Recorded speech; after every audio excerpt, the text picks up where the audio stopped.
something you may not know, I'll share it now. I love superheroes. And I'm one of those kids who refused to choose between the superheroes of the Marvel Universe or DC Comics. I loved them all. And over the years, I've discovered that I particularly loved their demonstration of great power above all else. On my Sabbath this past Friday, I was alone in the theater watching Thor. And I spent a great chunk of the time texting all of my friends about the great display of power. And when the forces of evil seemed to be winning the day, I was never satisfied with the judicious use of good superhero power to counter the evil. That's why Charles Xavier and I tend to not get along very well. I wanted the superheroes to show up in the wind, in the earthquake, and in the fire. I wanted them to do it and save the day. I wanted them to shake things up so that everybody, the villains, the victims, and the spectators would all know who has the power. And as I got older, it struck me that I was expecting God to act like the superheroes. That in the face of wrong and injustice, in the face of things just not being right, I wanted God to swoop in and take it all away or destroy those who made it wrong. I wanted God to show up in the spectacle, in the wind, in the earthquake, in the fire. And I suspect that that's exactly what Elijah was thinking. That if it got too bad, that God would swoop in and just save the day. As a prophet, Elijah knew that his calling to confront the powers, to bear witness to God's justice in the midst of domination and injustice, to call God's people back to faithfulness, would be met with violent resistance. Being a prophet is not a safe line of work. Preaching and testifying to God's dream for the world is exhausting, and telling the truth to rulers and nations who don't want to hear it and who don't want to change could get you killed. And so, there certainly would come a time, and Elijah knew it, there would come a time when he would need the full weight of God's power behind him in his work as a prophet. And Elijah has been, up until this point, Elijah has been a very successful prophet, especially with God in all of God's power on his side. Elijah begins his career by warning Ahab about a pending drought that would befall the land because the king had done evil in God's sight. That Ahab had just capitulated to Jezebel in serving false gods. And through God's providential care, Elijah survives that drought and demonstrates God's power of abundance and resurrection, receiving food when there was none, and raising a boy from the dead.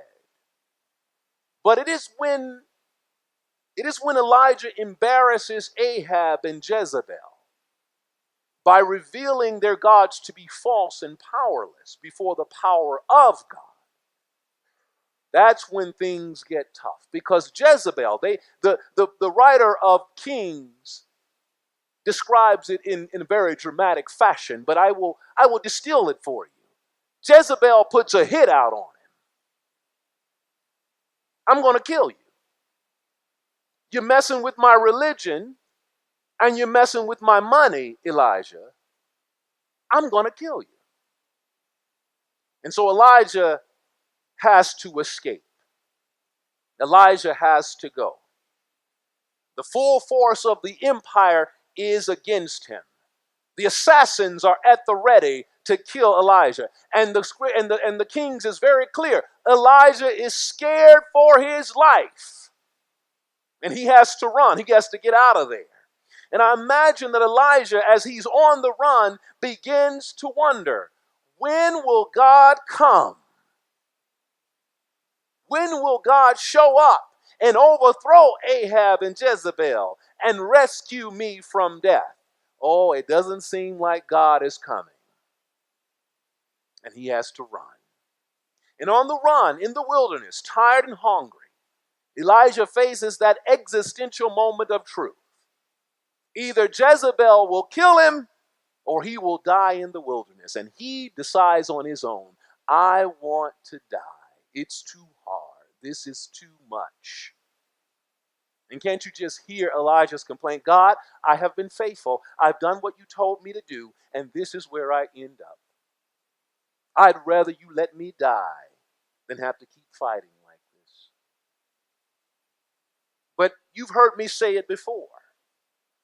God does not bring us this far to leave us. God does not give up on us even when we give up on ourselves. And when you sign up with God to do God's work, there is no way to hide. There's nowhere to hide. You can't give up. And so God does what God does in that weird, mysterious way. God dispatched God's angels to give Elijah some much needed help in the wilderness. The angels gave him food so that he could keep going, so he can get his strength up.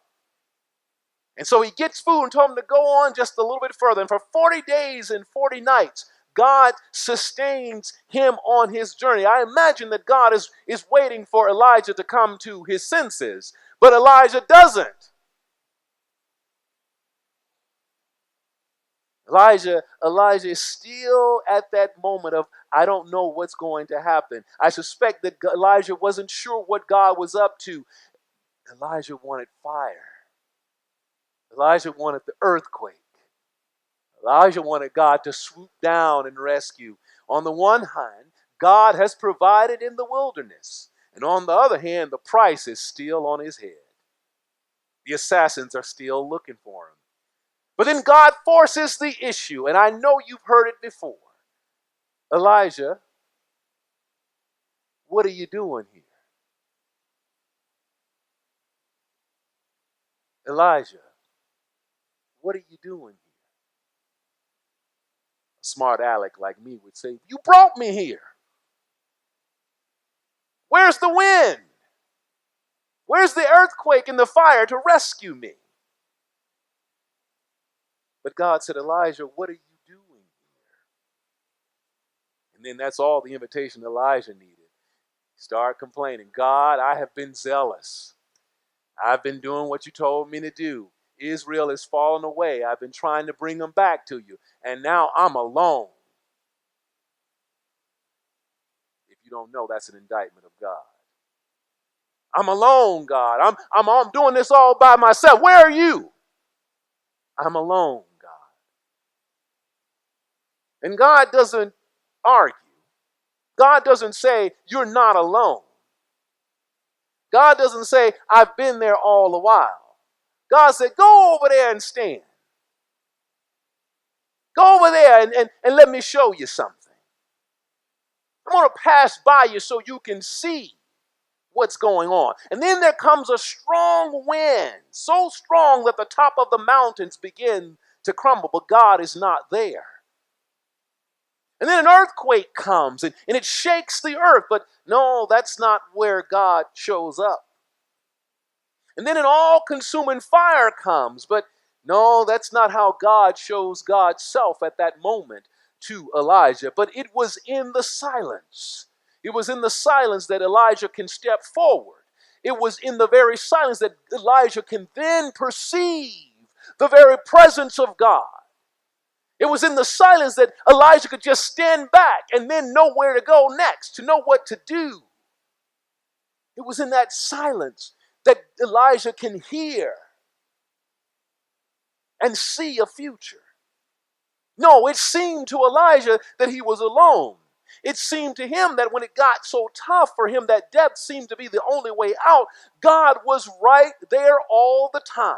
And when the wilderness looked like it was going to be his grave, it was God dispatching angels to give him food, spiritual and physical, just to move on. And when the way forward seemed unimaginable, it was God who was revealing God's self in the quietness to show him the way. There is no need for God to come tearing through the space in wind, earthquake, and fire. God is God. In a word, I'm here. I don't have to show up because I never left. Oh, you were supposed to clap on that. I thought I'd do it dramatic. I don't have to go anywhere because I never left you. I don't have to put on a cape and come flying through the scene because I'm already here. I don't have to do any of the things that we humans need to demonstrate power because I have all power and I am already here to save you. That's what Elijah had to learn. That's what Elijah had to understand. That God didn't bring Elijah there to leave him. And that whatever Elijah has to do, God is right there to see him through. I know many of us have been called to bear witness in the world. Our very lives, all of you sitting in this room, our very lives are testimonies, are testaments to God's unconditional love and amazing grace. How do you know that, Pastor? Because you're sitting right here. Somebody said you didn't belong here. Somebody said you weren't going to ever make it here. You thought that you were going to die in the wilderness. Whether you were sick or whether you were in the gutter somewhere, someone said you won't make it. And you proved them a lie. God proved them to be a lie. And you're sitting right here, right now. Testimonies of what God is up to. God did not have to swoop down in the wind and the earthquake and fire for you to know that God's been right there all along. You know it because you're sitting here right now. Our very lives of faith are a threat to the religious status quo. How do you know, Pastor? Because they keep telling us that we can't be God's people because we happen to be LGBTQ people. We can't be God's people because we were once addicted. We can't be God's people because we don't act like them. We can't be God's people because we don't go to church enough. We can't be God's people because we don't read the Bible enough. You're all wrong.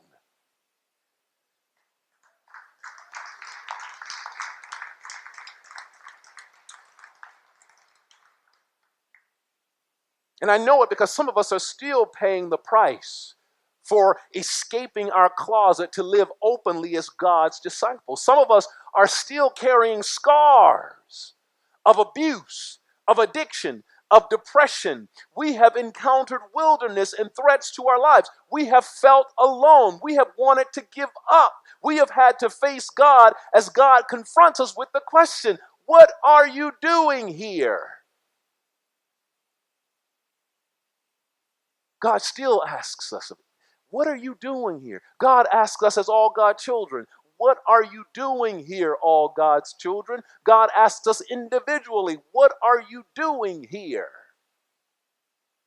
And hopefully, when we contemplate that question, when we begin to try to really answer that question for God, when we really try to face what is up before us and what is in front of us, we will answer, I don't know what I'm doing here, but wherever I am, I know you're right here with me. I can't be sure what I'm doing, God, but I just know you're right here with me. This past week, I had the privilege of attending the Rolling the Stone Away conference. And this is a conference that brought together all of those pioneers, LGBTQ pioneers from the 50s and 60s who were the first to claim their life of faith, to say they were ministers. Brought them together with subsequent generations of faith leaders and activists like myself who follow in their footsteps. And we wanted to hear about what they were doing and to hear about the journey that brought them to this place. And we heard from them about the darkest days when they were the prophets trying to tell people that God loves God's LGBTQ people. And they began to talk about how they had to confront the arrests and the beatings, AIDS, church trials, and excommunication to just tell the truth. And each of these pioneers were asked throughout the conference, did you know, did you see the light at the end of the tunnel? Did you always know that we will get to this place where someone like me could speak freely and loudly and obnoxiously to any faith person? Did you see it? And in the midst of all they were undergoing, did they envision progress? And most of them answered that while they were filled with hope, there were days that they just were not sure. They shared with us about the days of exhaustion and hopelessness. They admitted that there were days they wanted to give up. But fortunately, they also testified that they were interrupted by angels here and there, offering food and water to push them to keep going. They testified that God sustained them even when they could not imagine better days. And then they admitted that God did not show up in one big show of power. God did not show up in wind, earthquake, and fire. God showed up in the quiet, steely determination to move the needle 1 inch at a time. It was God in that steely determination to open minds and churches. And it was that time of experiencing some victory, some big, some small. And I believe that that's the path with God on which we now travel. No matter how right we are, no matter how important the truth we have to tell, no matter how tired and fearful we are, no matter how hopeless the situation is, God may not show up in wind, earthquake, and fire. And much to the 10-year-old DeWayne, the sadness of the 10-year-old DeWayne, God is not going to show up in a cape and tear up the earth to give me what I want. But God will provide. God will provide us with what we need to take the next step. God will sustain us with the sustenance we need to get up and do the work to which we are called. God will dispatch God's angels of mercy to feed us, to give us strength, to hold us up. And there will be some days, that when we hear the question, what are you doing here? We'll turn around and say, God, what do you think? This is not easy. I'm having a tough time. I want to give up. But I hope that when you have that exchange with God, when we encounter God in that way, that we will always know that God is inviting us to be still and know that God is God.